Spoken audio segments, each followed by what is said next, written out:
Et 10 jours après mon mariage, une opération rapide pour m'opérer d'une tumeur au cerveau. C'est rapide, hein.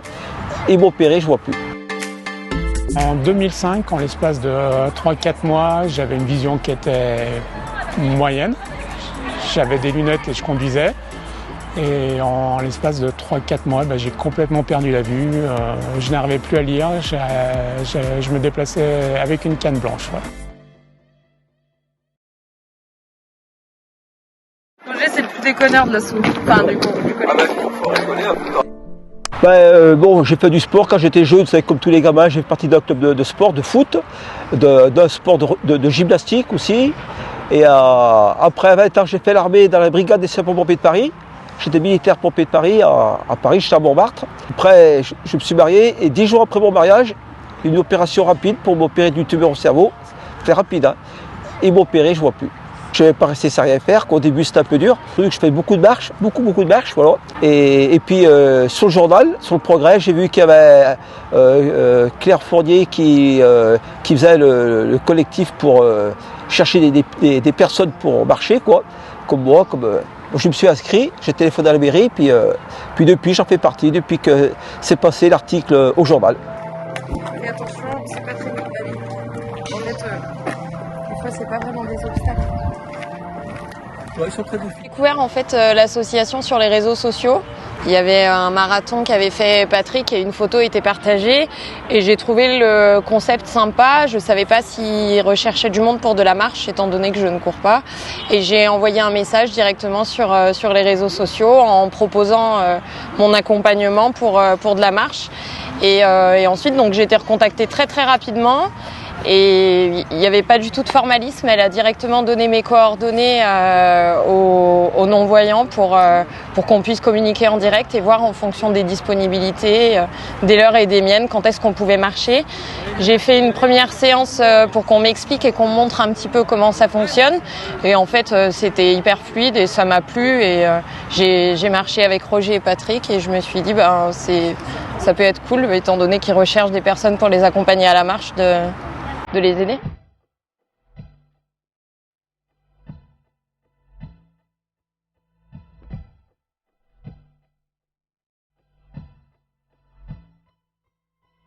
Alors actuellement, oui, je ne perçois que la lumière.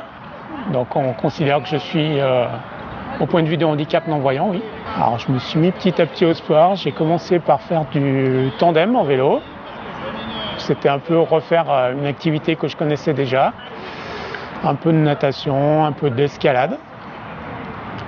Et puis voilà, un jour j'ai un de mes pilotes de tandem qui m'a dit la saison hivernale arrive, on va plus pouvoir rouler, donc moi j'ai l'habitude de courir, si tu veux j'essaie de te faire courir et puis c'est comme ça que je suis arrivé à la course à pied. Alors Binôme to Run, c'est un article de journal qu'avait fait Claire dans le quotidien local. Et un ami m'a dit, tiens, il y a un article d'une fille qui parle d'un non-voyant qui court à l'Étivalière. Et je me suis dit, il ne doit pas y avoir 50 non-voyants qui courent à l'Étivalière, il y a de grandes chances que ce soit moi.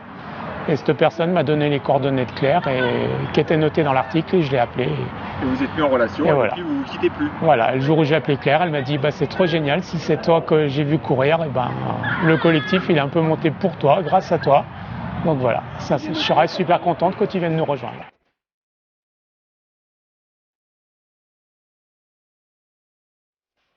Pour courir, on utilise une sangle. Une sangle, ouais, c'est la sangle de Patrick qu'on chacun met d'un côté de la main. Voilà. Et c'est vraiment l'outil principal pour guider en donnant la direction grâce à la sangle. Il n'y a pas grand chose de compliqué quand on est guide, finalement, en tout cas avec Patrick, puisque c'est une personne qui a l'habitude de courir avec quelqu'un et il met assez à l'aise. On donne quelques informations sur le parcours pour éviter les dangers, mais ça reste assez limité et finalement on donne très peu d'informations à la voix, c'est assez fluide, comme si on courait avec un copain voyant.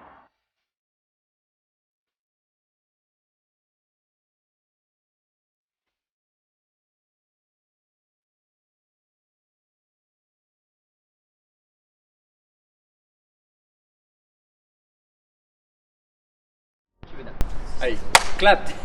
Binôme de Run, à la base, c'est pas venu en un claquement de doigts, hein. Il y a eu pas mal de péripéties. L'origine pure, c'est que voilà, bon, on a tous eu le confinement, hein, voilà. Moi, au premier confinement, j'ai accouché. Et au deuxième confinement, voilà, je me suis dit tiens, je vais en profiter pour me remettre un peu plus au sport. Ça faisait déjà quelques années que je faisais de la course à pied, mais je me suis dit tiens là c'est la bonne occasion quand même pour m'y remettre.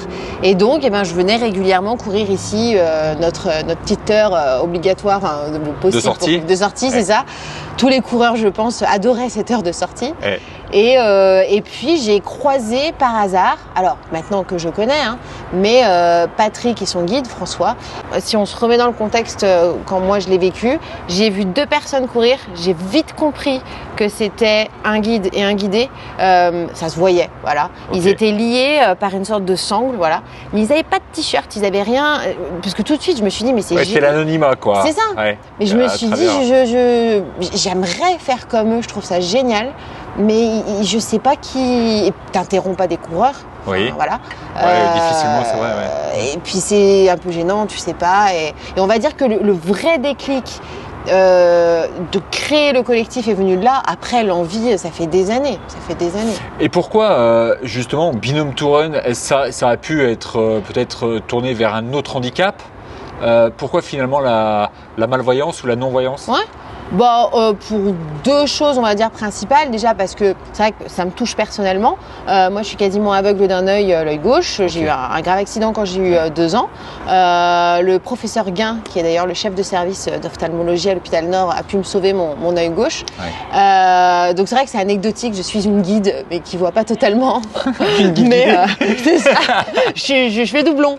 Mais voilà, il y a ça. Moi, je suis fan de Jeux paralympiques. Et pas uniquement de la discipline du guidage, hein, mais je trouve déjà que pour moi, c'est des héros pour ceux qui font les Jeux olympiques, mais alors les Jeux paralympiques, je me suis dit, autant unir ces 2 éléments.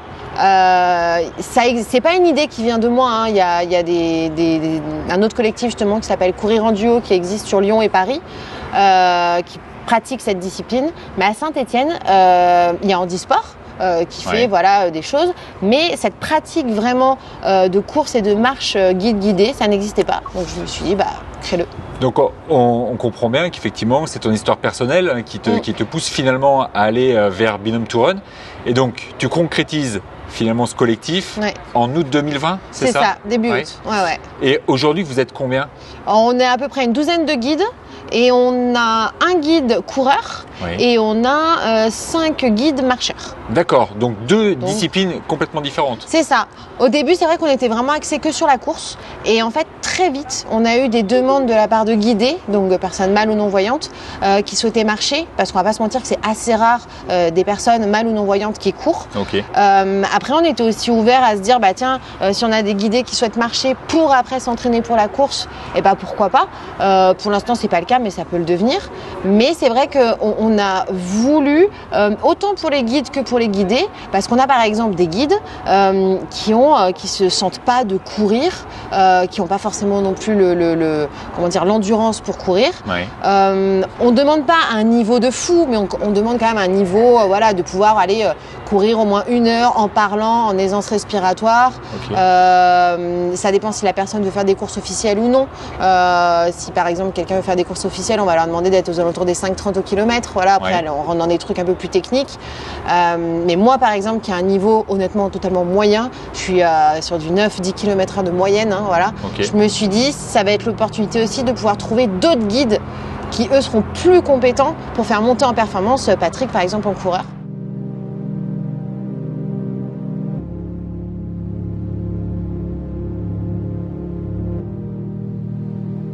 Bon, maintenant, ce que je te propose, c'est de tester.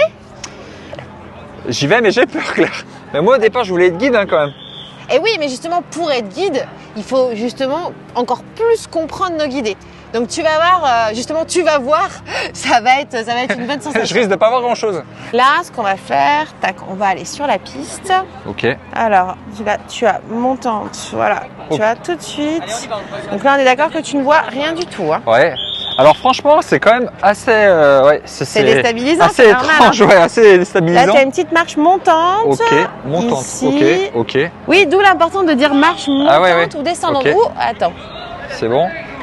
Tu as surtout à écouter ma voix, à ressentir, voilà. Tu vas voir, tu vas entendre du bruit, les gens autour. Ouais. Et j'ai le t-shirt, ils nous voient, ils savent justement que je suis là pour te guider. Ok.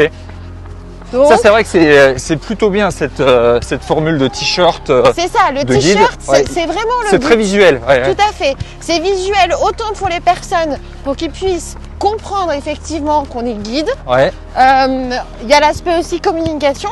Ok. Tu vois là, la liane.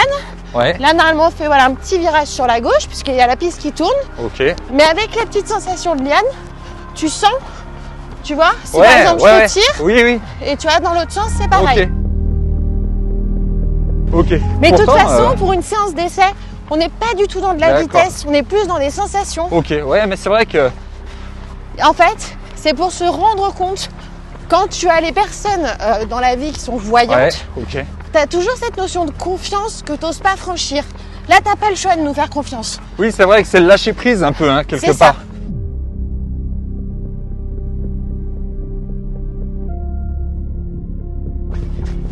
Putain, ça fait bizarre.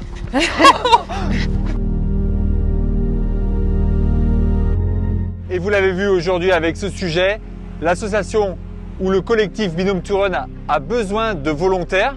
Donc si d'aventure vous êtes coureur ou marcheur d'ailleurs, vous l'avez vu, on peut très facilement leur rendre service et venir courir avec eux.